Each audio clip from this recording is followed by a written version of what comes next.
Hola, Hola, Busmaste. bien, acá ando. ¿Cuánto falta para el fin de semana? Demasiado, Abraham, Te digo la verdad, yo estoy agotado. No, demasiado. no paré desde las 7 de la mañana. Ah, Igual el fin de semana yo los sábados estoy trabajando con Daniela para poner en orden las cosas administrativas, qué quilombo, qué quilombo.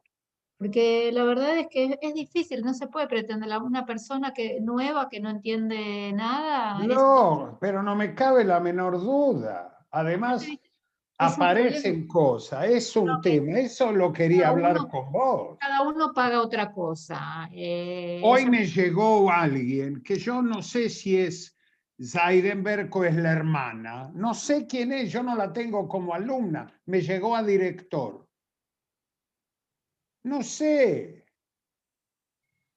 Bueno, vamos, decime. Mira, me preocupa el tema de tecnología, soporte técnico. Vos los miércoles decís que no podés estar. ¿Quién abre? ¿Quién maneja eso? No, no Paro, tengo. no grabo, ¿no es cierto? No tiene sentido grabar esta reunión. ¿Cuál esta? Sí. No, pero sí el miércoles que me pidieron muchos alumnos míos de Europa, de Israel, que